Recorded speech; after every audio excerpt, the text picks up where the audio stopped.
Another day, another project. Cobra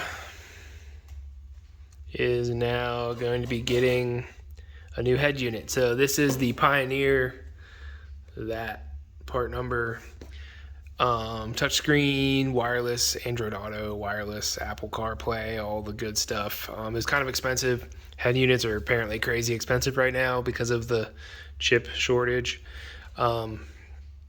So I actually bought an open box one from Best Buy, and it pretty much seems fine. The head unit itself hasn't been really touched or anything, but somebody looked like they messed with the wiring harness a little bit and maybe gave up. So the head unit comes with this wiring harness, as well as this dongle of plugs.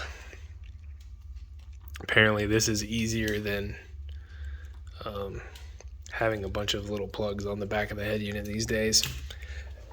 And then I also ordered the install kit from Metra. So this is the plug that goes to the factory plug that's in the car from the regular radio. This is the Mach 460 amplifier plug. This is a step-down converter to keep the stereo from popping when you turn the car on, because the Mach 460 stuff is weird. And this is another piece of the Metra harness that literally only has one wire, which it says is for the power antenna, which this car does not have. So I don't think I need that. So I'm going to wire this all up. I just read through the instructions. Basically, some of these wires aren't going to get used, but all the colors match up. So I basically just need to match the colors from this one to this one. And there's a couple wires that get kind of spliced together. You just got to follow the instructions, essentially.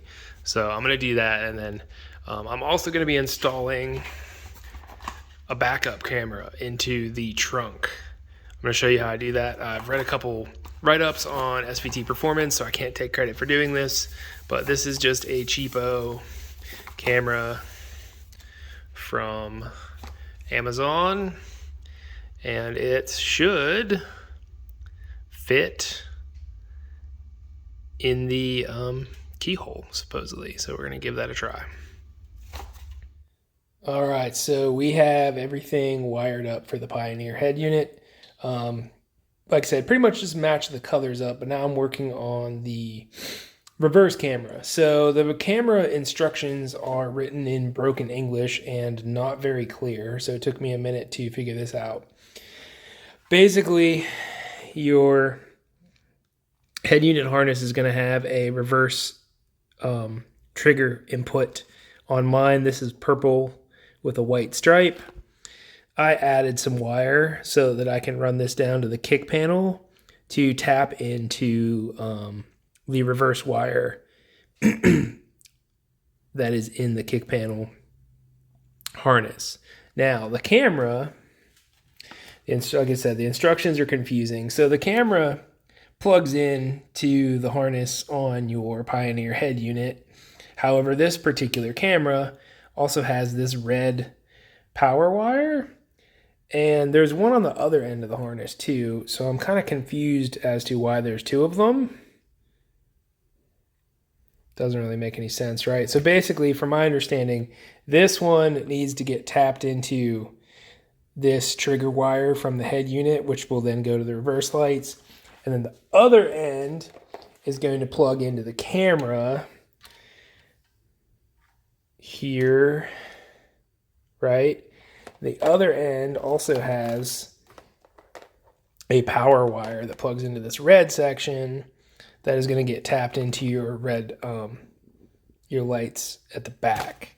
So this end, I guess I'm just going to splice into the other red wire over there and then tap that to the brake lights in the trunk. I'm not sure why there's two ends, honestly. I feel like you only need to connect one, but the instructions say red to trigger wire, and then B trigger wire is I'm not really sure for what exactly. So I'm going to try it the way I just said and see if that works. And if not, then I guess I'll have to try and connect the B. It says connect A with B with the trigger wire, but then it doesn't say what I need to do with the one on the other end.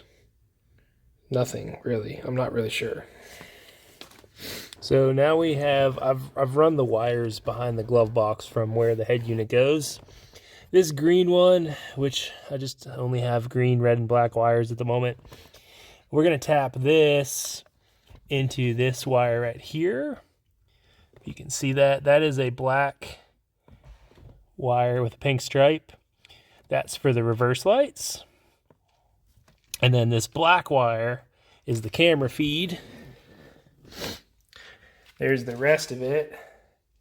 We're going to run that along the kick panel, underneath this back panel, into the trunk, towards the hatch, or the trunk deck lid to mount the camera. So I'm just going to splice that in and then start running this other wire. Okay, so in terms of installing the camera itself, you're going to want to remove this latch. I already removed it. We'll get zip tied somewhere. And then there's your lock cylinder. And that rivet right there, if you drill that out, that will allow you to remove the lock cylinder, and then we can put the camera in the hole. Okay, making good progress. This line, I need to tuck that back in there a little bit.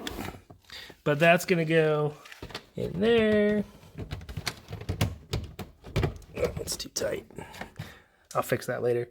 It runs underneath this kick panel. I pulled the seat out just to have more room, and then I took that panel off. And then if you go in here, I ran the wire behind this trim, kind of up under here. And then there's a little hole here that takes you into the tray, and then you can see the wire hanging down. There's actually a wiring harness up there that I can zip tie that to. And then if we go around, I got the key out.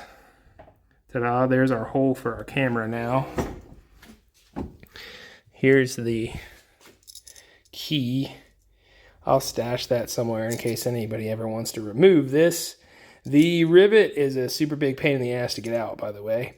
So now all I got to do is I got to mount the camera in the hole and then run the wire to the reverse lights and then check and see if it works, and then I'll kind of zip tie everything up. So close. So something else I did in this process was I got this little phone mount from a guy on Facebook. His name's Chad Perkins. So he makes these or sells these or whatever. It's basically just like a little CNC machined bracket with a 3D mount or a 3D printed mount ball. And then that ball, you can mount whatever sort of phone mount you want to the ball.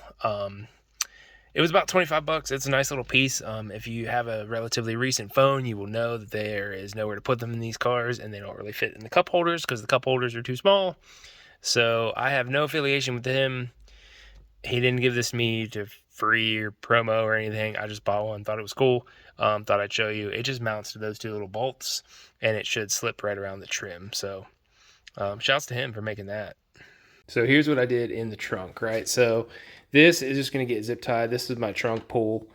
Here's the wiring for the camera. I haven't zip tied that up, but basically I'm going to take this, mount it to the trunk harness, run it along there, and then it runs over here, ground, and then into the tail light wire. The camera itself, I took the gasket from the key that was in the trunk hole, and the camera fits in that gasket. And then I took a little bit of RTV, like Ultra Gasket Maker, the gray stuff, put that around the camera to make that a little bit more watertight, and then put a little bit of thread locker on the camera section so that my trunk is still relatively watertight. And you can't really tell that it's there unless you're looking for it, which is kind of nice. The only downfall is because of the Cobra spoiler, you get that fisheye kind of cut off view. But I'm gonna finish kind of wrapping up all this wiring everywhere, and then double test that it works, and we're almost done with this. All right, so I'm back, and I've run into an issue with this project. This camera I cannot get to work. I'm not sure if I got a defective one or what. I got it all wired up. I plugged it in. The hand unit kicks onto the camera when I put it in reverse, all is well, but it just shows me a black screen. Zero video. So I got another one, the same brand. I'm going to see if that one works, and if that's not the case, I got a different brand, see if that one works. I'm hoping one of these fucking works. But before I run the wiring for this one, I'm going to make sure it actually shows me a picture before I start mounting anything and waste my time. Fingers crossed. All right, so I got it figured out. The new camera works. Apparently I got a defective one from Amazon. So now I got to turn the car on because it's on the reverse. Set it in reverse. Camera. So the only downfall with this is since it's in the keyhole, you get these keyhole circular pattern. I tried a couple different things to see if I could set the key out a little bit, but it works good enough, and I'll be able to see behind me. The trunk is pointed at the ceiling at the moment, but ta-da! Reverse, camera on. Out of reverse, camera off.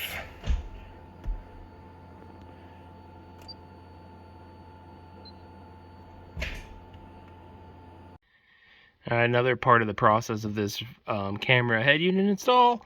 So here's the microphone for the head unit.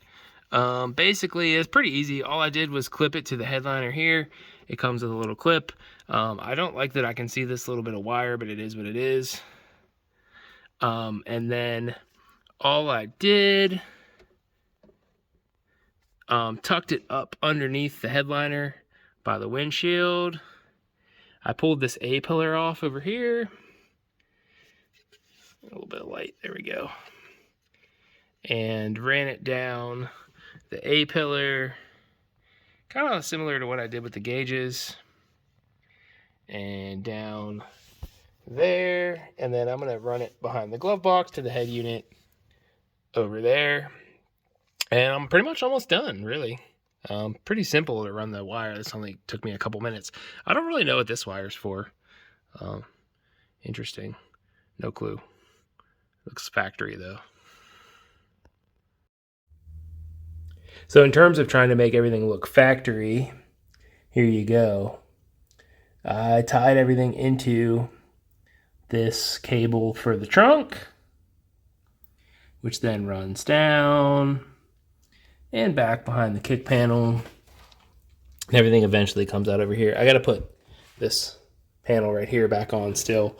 I use this stuff called Teza tape. I don't know how to pronounce it. That stuff. It kind of helps give you a nice OEM look. It's almost like a nylon tape. Kind of reminds me of grip tape for like a skateboard deck or like a hockey stick if you've ever played hockey, but not as rough on the outside. Almost done. All right, all done. Reverse. Bam, camera.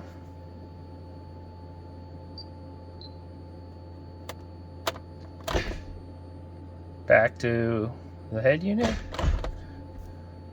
Camera works as it should.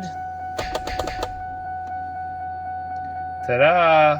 Install is complete. And if you're curious, there is the phone mount that I was talking about. Gives me a nice spot. I got this magnet off Amazon. It's a Wixgear. I'll drop the link in the bio. I like it because it's really heavy duty, and I have a Samsung Galaxy S21 Ultra, and a lot of phone mounts don't hold the phone very well, so I have that one in my Focus and it works pretty nicely. Ta-da!